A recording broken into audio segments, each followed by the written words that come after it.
Hey, y'all help me honor this worship team one more time for leading us this morning.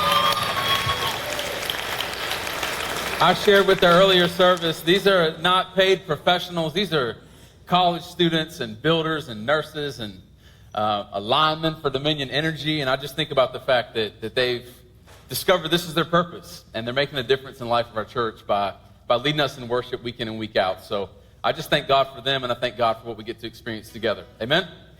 Go ahead and take your seats. If you got your Bibles, I want to invite you to open up to Luke chapter 6. Luke chapter 6. And I get the privilege today to wrap up this series called Jesus Wants to Know. We've been tackling major questions that Jesus asked in the Gospels. And today, what we're talking about is a question that it's actually quite frightening if you think about it. I'm gonna put it into the context of our current culture and current day as if Jesus were speaking to us. But it's a question that's at the end of the Sermon on the Mount. It's a question that Jesus looks at, and he basically says, I'm going to know if you're real or fake as a follower of me. I'm going to know if you're a Christian or not. And your life is actually going to show it. What you build as far as your life is actually going to show it. And so I want to read these verses together, and then I'll break it down for us. Before I do, two things real quick I want to touch on. The first is this. A-Youth, I know earlier Justin Riccio, our A-Youth pastor, was sharing about camp and sharing about youth events this summer. I want to just make a plug real quick. There's 7 spots left for youth camp. And if you're here and you say, man, I want to go, or I want my kids to go, but maybe money's an issue, don't let it be. We've got crazy, generous people in this church that are making a way for youth to go to camp. So if you're here or you're watching online or you're in Summerville and you would say, hey, I've got a student or I got a youth that I want to go to camp, make it happen. Just make it happen today, and we'll make sure that they're taken care of. The second thing I want to say is this. Summer Jam, our A-Kids Summer Jam, if you have elementary age kids, there's going to be actually 2 different Summer Jam weeks this summer, one in Charleston, one in Summerville, and they're at night. So I want to encourage you to go and get your kids signed up for Summer Jam. You can drop them off for a couple hours, go on dates, go shopping, just go sit in your car for sanity. Amen. I've done that before. Boy, ain't nothing like an hour with a sonic blast will do good for the heart. And I've been there before. But maybe you're here going, look, I want my kids to be a part of Summer Jam. Our hope is that it's one of the best weeks of their life. And as they come and they learn about Jesus and have fun with all their friends. So you can sign up for either of those on the app. So make sure that happens. This summer, there's a lot of stuff going on in the life of Awaken Church, and we don't want you to miss out on it. So, all right, back to the message, Luke chapter 6. Let me read this passage together. The title of this particular sermon is Why Are You Sending Mixed Messages? Why are you sending mixed messages? And we're going to see what Jesus is talking about here in the Sermon on the Mount. Luke chapter 6, verse 46. Jesus says to everyone that was gathered there, why do you call me Lord, Lord, and do not do what I say? By the way, if we could just stop right there, couldn't we? Like, that's a haunting. If you think about the power that Jesus has, the fact that he's our risen Lord and Savior, and he were to look at us today and say, why do you call me Lord, Lord, and not do what I say? It's crazy convicting. As for everyone who comes to me and hears my words and puts them into practice, I will show you what they are like. They are like a man building a house who dug down deep and laid the foundation on a rock. And when a flood came and the torrent struck that house, but could not shake it because it was well built. But the one who hears my words and does not put them into practice is like a man who built a house on the ground without a foundation. The moment the torrent struck that house, it collapsed and its destruction was complete. Jesus tells the tale of 2 houses or 2 lives, and the result being 2 different consequences based on the same storm. And he looks out at his followers and he says this, in essence, why do you call me your Lord? Why do you call me Lord, Lord, and not do the things that I say? In other words, why are you sending mixed messages? You're following me, but you're not actually doing what I said. Last weekend, I had the benefit of getting away for the weekend, getting away for a night. It was my anniversary, and Ashley and I do that every year on our anniversary. 21 years. Last weekend we celebrated. And yeah, that says a lot about Ashley. She's an amazing woman. She's put up with me all these years. And I think about back to when we first started dating. It was not easy. She was pretty hard to get. And I was throwing all the game I had at her, and it just wasn't working. We'd gone out with a group of friends, probably 10 of us, 12 of us were having dinner. And I decided, okay, now it's time to take it to the next level. I'm going to buy her dinner without her knowing. I'm not even going to ask. She was there by herself with friends, and so I was like, I'll buy her a chicken dinner plate. Wasn't that much. I was in college. And so I bought her a meal, and I thought she would be like, hey, thank you so much, and pick up the hint. But it was one of those you're a good friend, kind of, thank you, And so I was like, all right, I got to take this a step further. And so we ended up back in this parking lot, and I was like, hey, this Tuesday, I got a basketball game I'd love for you to come to. I didn't play for the College of Charleston, but I was playing in a rec league, and it was kind of like intramurals. And I was like, hey, you should come to our game on Tuesday night. I think you'd enjoy it. A lot of the people that were here are going to actually be at the game. And she's like, yes, it sounds great. I'll be there. I'm like, yes, this is working. Fast forward to the game on Tuesday night. I'm getting ready, and I'm all in my head about this thing, right? Because I'm like, I gotta hook her somehow. And so I got my Jordans on, and I got my wristbands on, and I'm doing push-ups, right? I want the arms to look good. Just everything I could do to get ready for the game. And I get there, and we're in warm-ups, and I can see the friend group, and she ain't there. I'm like, cool, she's running late, whatever. This is in the days we didn't really have text message, hey, run. It was just phones. This is just past the phones not being plugged into the wall anymore. Anybody remember those days? All right, so she's not at the game. I play the game. During the game, I don't see her at all. In fact, she doesn't come. And I'm like, that's messed up. Because I bought your chicken tenders, you know what I'm saying? That, it's beat up. And so after the game, shaking hands or whatever, and we see our friends, and I was like, hey, Erica. Erica's one of the girls, in the group. I'm like, Erica, you heard from Ashley? I didn't see her here. Trying to be chill, not desperate, but still a little concerned. She's like, oh, yeah, she's sick. She couldn't make it. Heard that before, right? So I was like, okay, cool. I'll go buy some flowers, and I'll get a card, and I'll go by her place and put it on her car and just say, hey, I missed you, right? So that's what I did. Dropped it off, left it, heard nothing. I'm like, all right. I thought I thought this was working. And so I called the next day, and she's like, yeah, I wasn't feeling good. And cool, you get the flower? Yeah, I got the flower, thank you, and cool, you want to go out Friday night? Sure, we'll go out Friday night. And I'm like, this was tough. And so finally we go out, and y'all know the rest is history. It worked out. Took her to Applebee's, took her to a movie. And you can laugh if you want. Back then, there wasn't Instagram to compare your date and go Pitt Street Bridge and all this crud. It's Applebee's and movie was where it's at, and it worked, y'all. So you can laugh at it, but it worked. But it was just tough because, and if any of you guys have been there in a relationship, mixed messages is a difficult thing to deal with. It's I don't even know where you stand. I don't know if you're interested or not, and my emotions are at play. And in many ways, when we look at the Sermon on the Mount and this particular passage, what Jesus is basically saying is, hey, this crowd has grown. Most scholars agree that when Jesus starts preaching the Sermon on the Mount, there's only a handful of people there. And then as time went on, right, talking about a couple hours, the crowd grew. And what's amazing about Jesus is that as the crowds kept getting larger, his teaching got harder. It was almost as if he would kind of up the expectation on what he was saying because he knew people would fall away. In some ways, it's counter to what we see in church culture today. Hey, let's soften the message to see if more people come. Jesus didn't do that. Jesus was like, oh, y'all come? Okay, here's a harder truth. It's I can't really hang with that one. I'm going to back out. Well, at the end of the Sermon on the Mount, that's where we find this particular passage. Jesus looks out and he says, hey, why in the world would you call me Lord and not do what I say? The person that doesn't do what I say, they're foolish. The person that does what I say, they're wise. And he really splits people into two categories. And so what I want to do is, by looking at this, think about what it means for us today. Because I think if Jesus were to speak into the church today, and by church, I mean capital C church, not just Awaken, but definitely inclusive of Awaken. But what would he say to the Christian culture we have today in America? What would he say to the church in Charleston? What would he say to people that gather on a Sunday just like this and hear sermons and sing songs and serve on teams and call ourselves Christians? What would he say to us?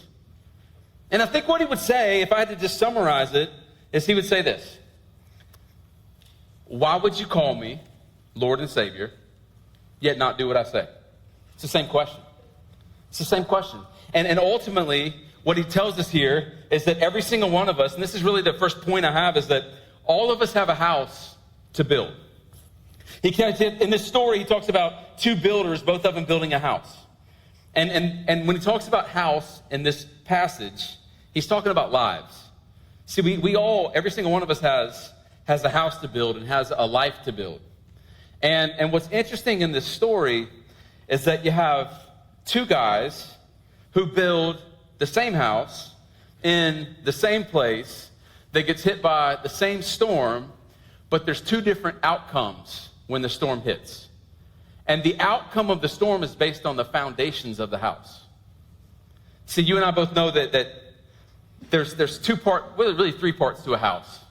If you were to pull up in your neighborhood today when you go home, you see the exterior of your home. There's also the interior, and then there's the foundation. And what Jesus says in this passage is that you got these two houses that look alike. It's kind of like if you drive in any one of these modern subdivisions these days, you kind of got one of 4 or 5 houses you can choose from. I ain't making fun of it. I live in one, okay? But it's like they all kind of look the same, and you can do whatever you want with the bushes, but in the day, you got floor plan 3, you know? And the only thing that sets it apart is what's inside the house and what's under the house, what it's built on. And what Jesus is saying in this passage is these homes were the same, these lives were the same, except for the foundation of these lives. Here's what it means. When I think about our church, let's just use Awaken for this example. You know, hundreds of people come into the church between this campus and our Summerville campus and whoever's worshiping online. And y'all, the truth is, for the most part, our lives externally don't look a lot different than other people's lives. Would you agree? Like, if you think about your neighborhood, it's like, hey, you got a house, you got cars, you may have kids, you may not have kids. You get up, you go to work, you come home, you do the yard. Like, it kind of looks the same as everybody else. And so what's going to differentiate your life from the other person? It's what your life is built on. It's why you do the things that you do. It's why you give the things that you give. It's your internal motivations. It's what you're founded upon as far as your foundation. And the truth is that if we were to ask even in this room what the differences are, right? Some of us in here would say, man, like Jesus is my Lord and Savior, and I'm following him to the best of my ability. Like I'm building my life on the principles of his word, and I'm trying to follow it. Others, if you're honest, man, I'm coming to church, and I'm checking off the box, but outside of these walls, it's like nothing's really being put into practice that looks any different than anybody else. Only you know. And so when Jesus looks at this crowd, the Sermon on the Mount, he doesn't ask them which one are you, but he does essentially ask the question, like, how's your house? How is what you're building? How is that working for you?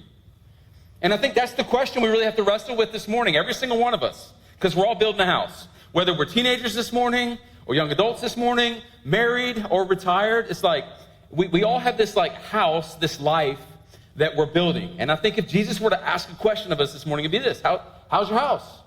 How's this going? How is what you're building working for you?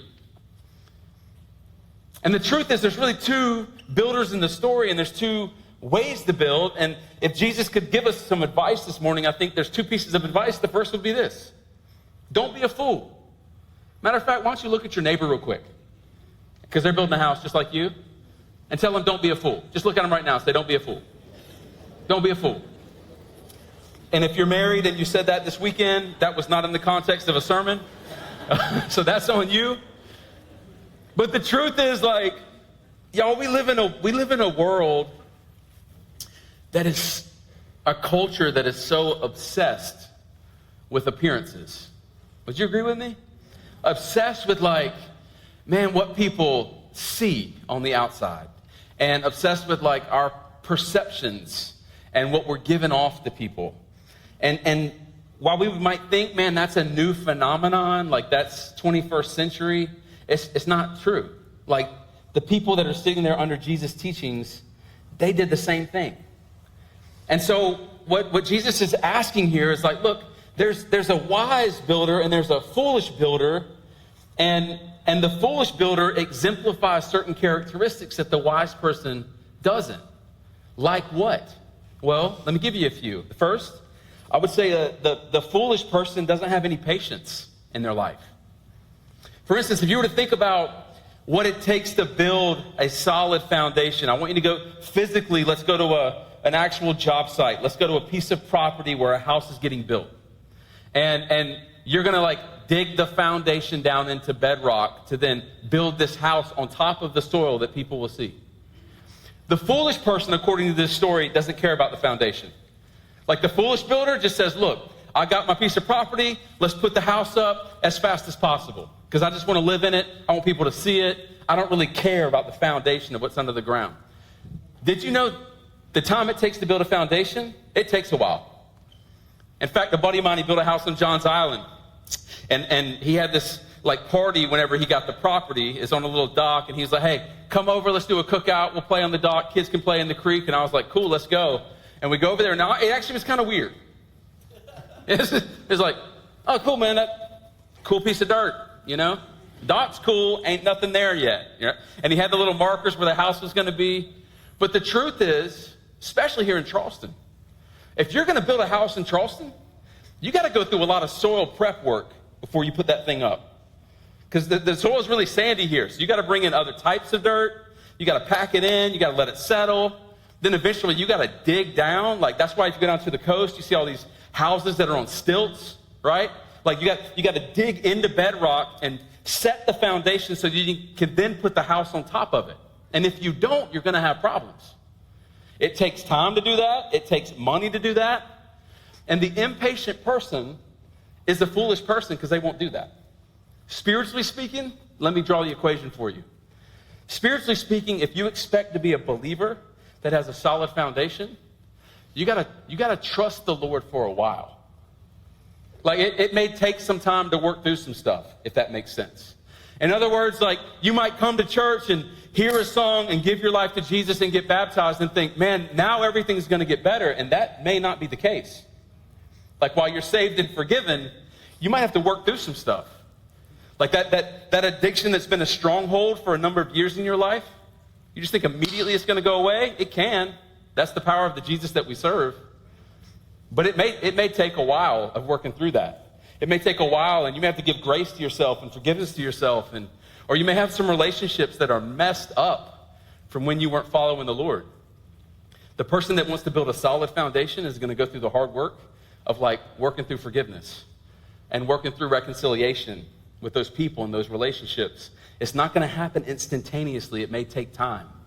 A wise person has patience. A foolish person has none. Another thing that a foolish person doesn't have is vision. You go, what do you mean by vision? I mean like a long-term vision of what God wants to do in and through your life. For instance, like the foolish person says, no, life's just about today. Like I'm not gonna invest in anyone or anything like this. It's just about me and what I want today. I'm not gonna sacrifice for anything. It's all about self. It's a get by mentality. And hey, everything's good now, so why prepare for this storm that I don't even know is gonna hit me? Like it doesn't make any sense. Whereas like the person that puts a solid foundation knows, okay, maybe one day there's going to be a storm and I want this thing to stand when that happens, so I'm willing to put an investment now. That's vision for what could come. But if you don't have vision, you're not going to build your life that way. Another thing that a foolish person does is they don't invest in anything eternal. Spend their money and their time on themselves or whatever idols may be in their life. Now this may be a very direct statement. You might even judge me for it.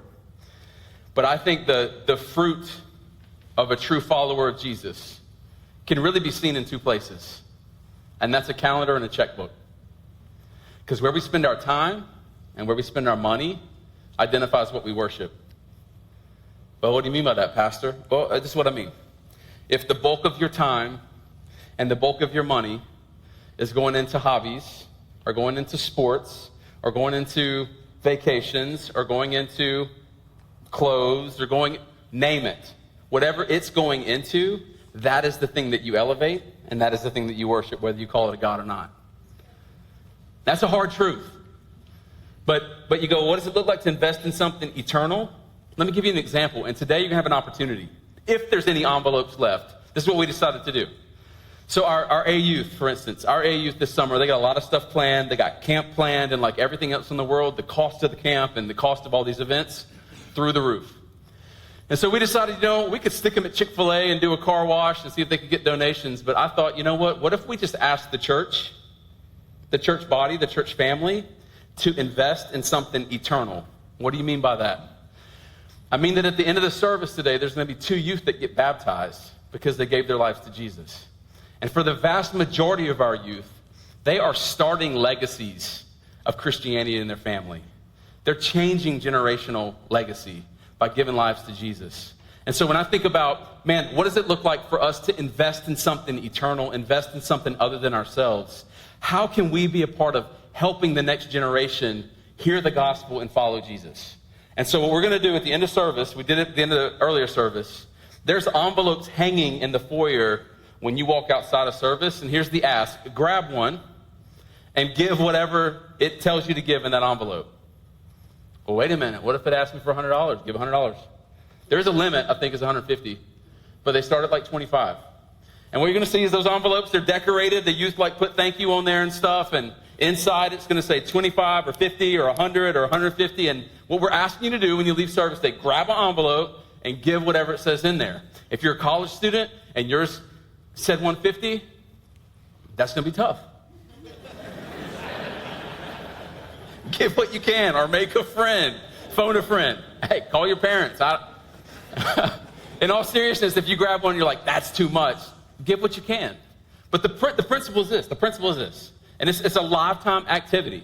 Right? Again, I think we have some left. I know the earlier service really responded, but it's a lifetime activity to help us think when we leave today. You know what? I'm going to take this and I'm going to give to something eternally. And I may not even see the result of where my gift goes, but it's something invested beyond me for somebody else so that the kingdom can be impacted through their lives. That's what we're doing. You go, well, I want to live that way all the time. When someone that's foolish doesn't even think that way. Another thing that someone foolish doesn't have is integrity. You go, why would I put so much money into the foundation of a house if no one's going to see it? I mean, think about it. No one's ever rolled up at your house and been like, bro, great footers. Doesn't happen, Or you don't have somebody over, it's like, bro, if you can only see the pylons, come here. Let me dig this thing up real quick, man.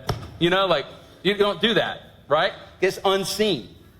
It's unseen. So is integrity. Can we agree? Like, integrity is the things about our lives that nobody knows but us. And the guy that says, I'm going to build a house and I don't care about the foundation, he doesn't expect the storm will ever come. But when the storm comes, the lack of foundation gets exposed. Well, can I just tell you that if you try to live your life in such a way that you don't have integrity, it's just a matter of time before you get exposed. In fact, the book of Proverbs tells us that the man who walks with integrity, the Lord secures his steps. And so Jesus is saying, look, don't be like the person that throws up a house on sand. Choose to live a life that has a solid foundation. It's no different with our lives. A life built on the wrong foundation is going to have problems. And by the way, it doesn't take a storm to cause those problems. I was talking with a buddy of mine. He's in my men's group, and he's a builder here locally. And he was talking about a house that is currently being built that's a multi-million-dollar house.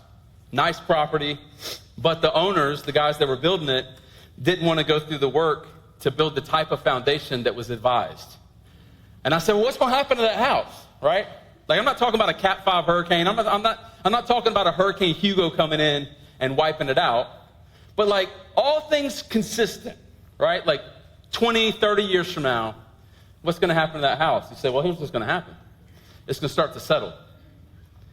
And as it settles on that foundation, there'll be cracks in the drywall. There'll be separation in the trim.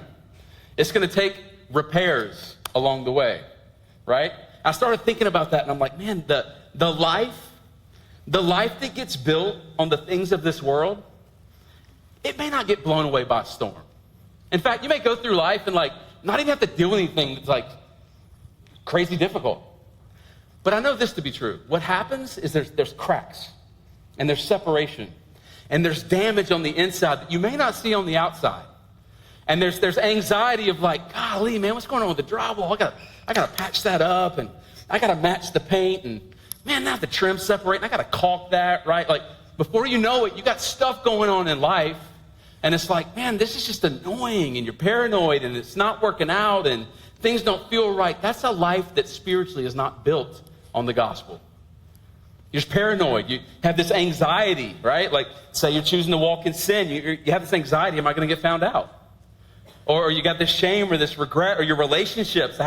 Your life looks good on the outside, but relationally, man, you're torn with people all over the place. There's unforgiveness, and there's bitterness, and there's hatred, and there's anger, and there's jealousy, and all these things on the inside that constantly need attention, that constantly need repair. And that's why Jesus says, look, don't be like that. Don't build that type of life on shifting sand, the things of this world. Be like the wise man that builds his house on the rock. That's the second thing I think Jesus would tell us. Hey, don't be a fool, but choose to be wise. Look at what he says in verse 47. Choose to be wise. As for everyone who comes to me and hears my words and puts them into practice, I will show you what they're like. They're like a man building a house who dug down deep, and he laid the foundation on a rock. And when a flood came and the torrent or the storm struck that house, but could not shake it because it was well built. What's Jesus saying here, y'all? The key phrase to this entire passage, the key phrase to the whole message, honestly, is anyone who hears my words and puts them into practice. And puts them into practice. That's the key phrase. Because y'all, we all hear, think about it. Every single week we come to church. We hear the same thing, right? Now, you may go, no, that's not what I heard. That's not what I heard. I can play back the tape of what was said in here. And it's just a matter of like when we leave, do we go and do what the sermon says? Do we go and do what the word says or not? The same thing was actually said. It's like Jesus, he looks at all of his followers and he goes, hey, here's what I'm telling you to do. Some of you are going to put it into practice. Some of you aren't. The wise man and the house that's built on the rock is the one that actually puts it into practice. And this is where it gets so difficult, right? Because how many things do we know the benefit of, but we just don't do it? For instance, let's talk about compound interest for a second, can we? Everybody know what compound interest is? I know if you're in grade school, you don't, because they don't teach it in school. I don't know why.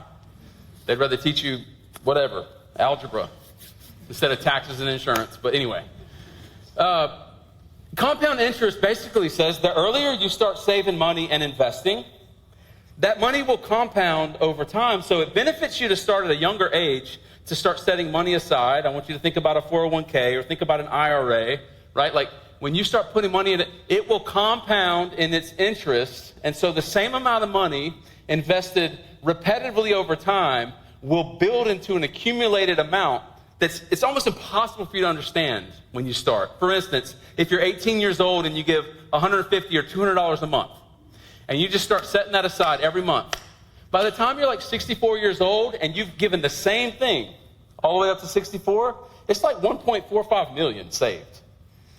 And some teenager right now is going, I want that. But you are not going to put that 150 aside at 18 years old, right? How many of us at 35, 40, 45 would have been like, I just wish I would have. And you knew about it, but you weren't willing to do it. Or let's different topic. How many of us know that if you have proper nutrition and proper sleep, massive health benefits, right? Like your body feels better, mentally you feel better, but how good is a pizza at 10:30 at night? And that Netflix show, just run it back. You don't even have to say next episode. It just does it for you, right? Just let it roll. Let it roll. And if you're too lazy, like you're at home, I really want to get like a Sonic Blast right now. And I don't know why Sonic Blast are on my mind, but I'll probably hit one on the way home. But if you're on your couch and you're like, man, I just want Sonic right now, and you're too lazy to get up and get it, guess what? We can get it for you.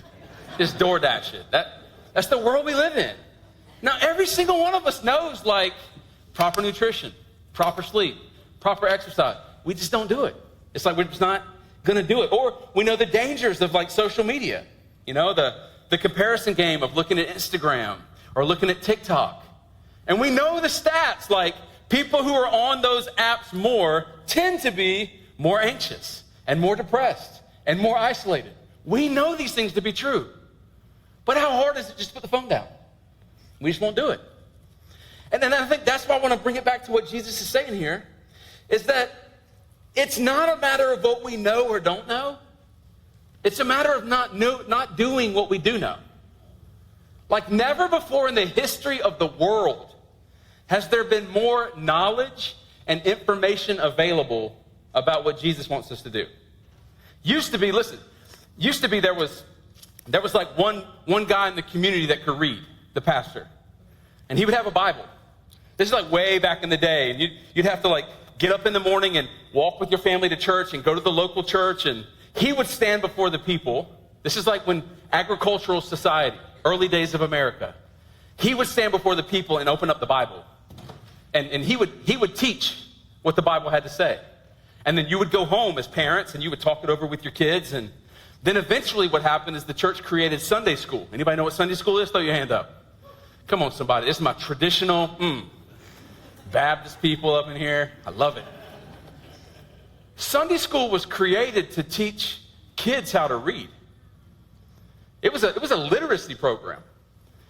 And so they would take kids from the community and bring them into these classrooms and teach them to read the Bible. That was the piece of literature that was taught. And so then people began to read, and like as people became literary in our society, Bibles got mass produced. Bibles went into the homes. Most homes have a Bible now, at least for Christians. If you don't have one, you can get on YouVersion Bible app. It's free. Right Now Media, we give that to you as a church. We have a subscription.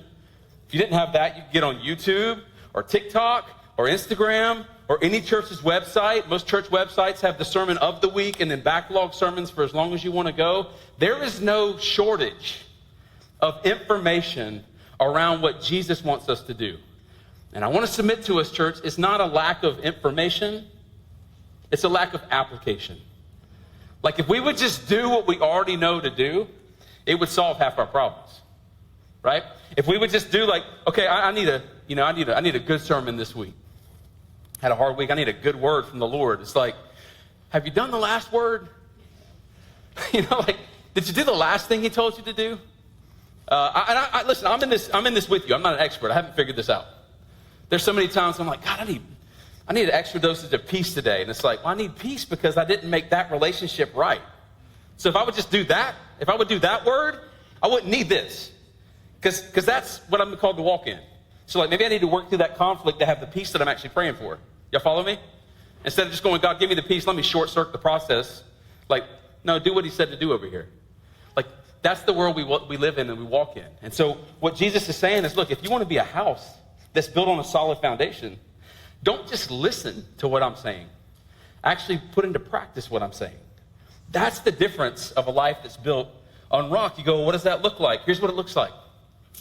The wise person understands, okay, my life built on the rock, the foundation of Jesus Christ. It means my identity. Y'all, my identity doesn't come from anything in this world.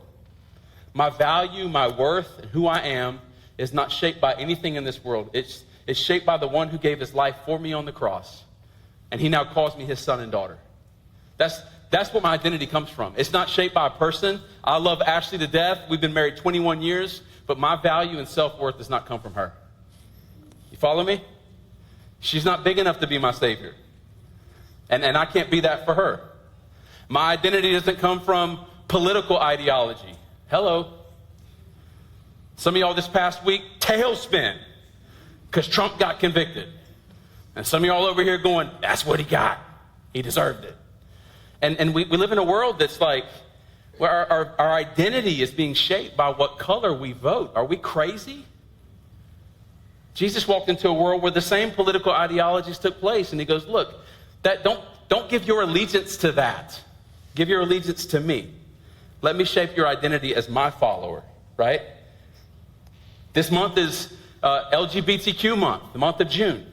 Yesterday, big pride parade down in Charleston. We live in a world obsessed with wrapping our identities around our sexuality, where we're known by a pronoun. Can I just tell you something real quick? When you give your life to Jesus Christ and he's the rock you build your life on, you don't let sexuality shape your identity. But that's the danger. The danger is when you allow your identity to be shaped by the sand, the sinking sand of this world. What happens is you become very fragile if you're not careful. And that's why Jesus says, no, build your life on the foundation of the gospel, not these other things that fail. Don't build it on sports. Listen, we got crazy good athletes in this church. We got college athletes in this church. We have former pro athletes in this church. But your identity cannot be shaped by some sport, because you end up, all your self-worth is built on the applause of people, and then you crumble whenever that goes away or they start to critique. Your identity has to be based on who Jesus Christ says you are in him. That's the wise life. That's what it means to build on a wise foundation. For your marriage, listen, if you're here trying to build a relationship or a marriage on the counsel of this world, let me just tell you, Jesus would say, no, build it on the counsel of my word. Like, put Christ at the center of your marriage. That means you're loving one another and serving one another and sacrificing for one another. And on the days where you don't see eye to eye, you're choosing to forgive one another, right? Like, your marriage is a mouthpiece for the gospel. So build your life on that foundation. For your career, man, incredible careers within the walls of this church, people in business and people in marketplace. And listen, I'm not against building a career by any means, but if your career becomes your identity, if you build your life for a career, it's set up to eventually collapse. Whether you die doing it or you retire from it and don't know who you are. So just make sure you don't build your life on the wrong thing. For your kids, listen, family. Family is a great gift from God. Children are a tremendous gift from God.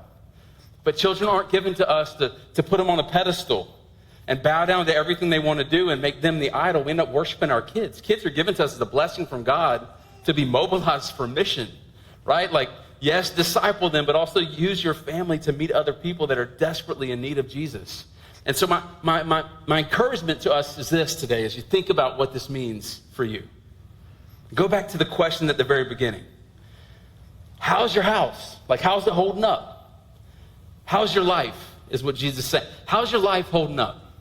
Because the stuff on the inside, nobody sees, but you know it's there. And maybe some of you today, you got cracks in the drywall. You got trim that's separated. You got some things going on that nobody really knows, because maybe, just maybe, you decided a while back, I'm going to build this house on the stuff of this world. And you're realizing the foundation's kind of shaky. And maybe what Jesus is saying to you today is, no, maybe you need to just don't tear the whole house down, but do some groundwork and put that thing on a solid foundation. Because that's the only answer if you're going to survive the storm that eventually is going to come. I want to show you a picture as I close this morning. This picture was taken after Hurricane Michael in 2017. And this is in the Gulf Coast down in Florida. And what's fascinating is that that hurricane was a Hurricane 4. It was a Category 4, almost Category 5 hurricane. And this house, in the aftermath of the storm, this house became crazy popular. People are like, man, what in the world? Did the storm just part for this house? What's so special about this particular home? And what's interesting is they started to ask the owner about this house. And it became known as the Sandcastle. It's got its own Facebook page. But it became known as the Sandcastle. And the owner, in an interview with his builder, the one that helped design it, they talk about the plans that went into this particular house. And what they said is that all the homes in Florida after Hurricane Andrew in the 90s, all the homes in Florida were told they had to meet a building code to sustain winds of 120 or 140 miles per hour. And so most of the homes that were standing in Florida were built to that code. The owner of this particular house decided, you know what, we hear that, but I want to build a home that's going to sustain a Cat 5 storm. And so they built this home to a specification of withholding or sustaining winds of over 200 miles per hour. And so what that meant was this. They dug the footers for this house 40 foot down into bedrock. And in those footers, they ran steel. They ran steel up through the footers that went all the way to the roof and then back down the back of the house. The entire structure is poured concrete. It's not reinforced wood. It's not concrete hardy plank siding. It's poured reinforced concrete, this house. And the owner said a couple interesting things in the article. He said that as he was building it, he had this like balcony that was facing to the east. And the builder said, hey, I thought you said you wanted a hurricane-proof house. He's like, well, I do, but I want that view. He's like, yeah, you can't have both. So we're going to take the balcony off. He's like, okay. The house had less windows than he wanted. The owner said his friends were like, man, why are you building this house on the water and you don't have more windows? It's kind of foolish. He's like, well, I'm building it to withstand the storm. And he faced ridicule for that. He was like, I understood it because I knew why we were designing it that way. And what's interesting is he tells the story when he pulled back into his neighborhood after the storm and he sees all the houses like decimated. And he sees his standing. He said he had a burden for all of his neighbors and all of their houses. Almost felt guilty that his was still standing. But he knew the purpose for which he designed it had been accomplished. Church, I want to ask you this, man. As we think about the lives that we're building, those of us that are followers of Jesus Christ, there's going to be some things in our life that don't make sense to the world. That's okay. There's going to be some decisions that you make as you establish your house built on Christ, your life built on Christ. People may go, man, why are you doing that? That doesn't make sense. Why are you making such a big issue about that? It's like, I know the purpose for why I'm building this way. I know the purpose for why I'm living this way. And I want to encourage you with this. Jesus says that's wisdom. Wisdom is when you take his word and you apply it to your life is going to look different than other people's. But rest assured, it's a life that's meant to last, both now and for eternity. Would you pray with me? God, I thank you so much for your word. I thank you for the picture, Jesus, you gave us of two homes, two lives. And this morning, Lord, every single one of us in here, we're building a home. We're building a life that's built on certain things. And so, God, this morning I know that you're calling us to build our lives on you, to follow what you say we should do. But also know the ways of this world are just really enticing. And it's easy to build a house on sand. It's easy to build our lives on the things of this world. So this morning, God, I just pray that you allow us to take inventory, to examine our lives and ask the question, is it working? And this morning, God, if there's anybody here that says, man, I need to build my life on the rock of Jesus Christ, I need to give my life to him today, I pray today that they would do that. They would understand, God, it may take time and it will look different, but it is so worth it. So as we continue in a spirit of prayer all across this room, now listen, if you're here and you would say, look, I need to put my life, build my life on Jesus Christ, just tell him that right now. Tell him, man, I know that, Jesus, I know that you love me and I know that you came to die for my sins and I believe that you rose on the third day. I want to follow you. I want to give you my life. I want to build everything about my life on you. You can tell him that right now at your seats. In just a moment, we're gonna stand and we're gonna have a time of response and worship, and then we're gonna celebrate with people that are being baptized this morning. And if you're here and you would say, I need to give my life to Jesus for the first time today, let us know on that next steps card. Our team will reach out to you and we will walk with you as you start to grow in your faith. If you're here and you go, man, I need to recommit my life to Jesus, you can let us know that too. And we'll come alongside you and help you in that journey as well. But whatever response God's leading you to, take some time before we stand and worship. Take some time to respond to whatever God's saying to you. And then we'll stand and worship and the buckets will pass and you can put those cards in the buckets and then we'll get on with our celebration. But right now, just take a few minutes. Whatever God's saying to you, respond as he leads.